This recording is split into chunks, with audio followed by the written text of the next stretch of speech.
ভারতের সঙ্গে চলমান উত্তেজনার মধ্যে পাকিস্তান সেনাবাহিনীর প্রধান জেনারেল আসিম মুনির এক কঠোর বার্তা দিয়েছেন।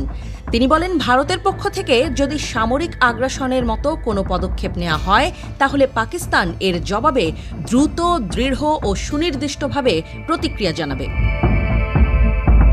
বৃহস্পতিবার পাকিস্তানের পাঞ্জাব প্রদেশের জেলাম জেলায় টিলা ফায়ারিং রেঞ্জে অনুষ্ঠিত হ্যামার স্ট্রাইক নামের একটি সামরিক মহড়া প্রদর্শনে গিয়ে তিনি এই হুঁশিয়ারি দেন। জেনারেল মুনির বলেন, আমরা আঞ্চলিক শান্তিতে বিশ্বাসী, কিন্তু আমাদের নিরাপত্তা ও জাতীয় স্বার্থ রক্ষার প্রশ্নে কোনো ধরনের আপোষ করা হবে না। পাকিস্তানের সশস্ত্র বাহিনী প্রতিটি হুমকির মোকাবেলায় সর্বোচ্চ প্রস্তুত অবস্থায় রয়েছে।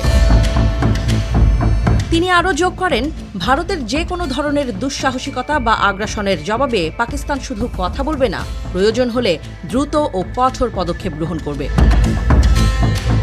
এই বক্তব্য এমন এক সময়ে এসেছে যখন ভারত নিয়ন্ত্রিত কাশ্মীরের পেহেলগাঁওয়ে সম্প্রতি বন্দুকধারীদের হামলায় অন্তত ২৬ জন নিহত হয়। ভারত এই হামলার জন্য পাকিস্তান ভিত্তিক সন্ত্রাসীদের দায়ী করেছে। পাকিস্তান অবশ্য এই অভিযোগ সরাসরি প্রত্যাখ্যান করেছে এবং বলেছে এটি রাজনৈতিক উদ্দেশ্যপ্রসূত দোষারোপ ছাড়া কিছুই নয়। এই ঘটনার পর থেকে দুই দেশের মধ্যে উত্তেজনা হঠাৎ করে বেড়ে গেছে। ভারত ইতোমধ্যেই পাকিস্তানের বিরুদ্ধে কয়েকটি কূটনৈতিক পদক্ষেপ নিয়েছে, যেমন পানি বণ্টন চুক্তি স্থগিত, ভিসা দেওয়ার প্রক্রিয়া বন্ধ এবং পাকিস্তানি কর্মকর্তাদের অপ্রত্যাশিত ব্যক্তি হিসেবে ঘোষণা। ইসলামাবাদও পাল্টা ব্যবস্থা গ্রহণ করেছে। জেলামে আয়োজিত এই সামরিক মহড়ার মাধ্যমে পাকিস্তান তাদের যুদ্ধ প্রস্তুতি এবং প্রতিরক্ষামূলক শক্তি প্রদর্শন করে। মহড়ায় অংশ নেয় ট্যাঙ্ক, কামান, হেলিকপ্টার সহ নানা রকম যুদ্ধাস্ত্র ও সেনা ইউনিট।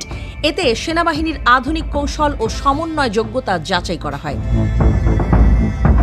এই মহড়ায় সেনাপ্রধান সরাসরি পর্যবেক্ষণ করেন এবং সেনাদের উদ্দেশ্যে বলেন, আপনারা দেশ ও জাতির গর্ব।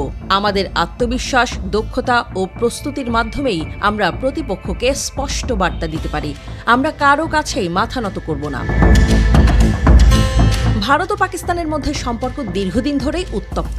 ১৯৪৭ সালের দেশভাগের পর থেকে এই দুটি পারমাণবিক শক্তিধর দেশ দুইবার সরাসরি যুদ্ধে জড়িয়েছে। কাশ্মীর ইস্যু ঘিরে সর্বদা দ্বন্দ্ব চলে আসছে।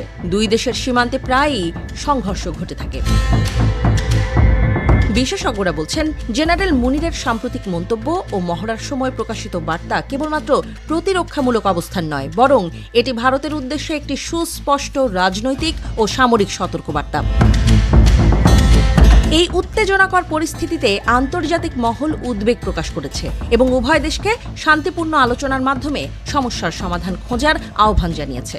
কারণ দুটি পারমাণবিক শক্তিধর দেশের সংঘর্ষ যে শুধু এই অঞ্চলের জন্য নয়, গোটা বিশ্বের জন্যই হুমকি হতে পারে তা সকলেই জানে।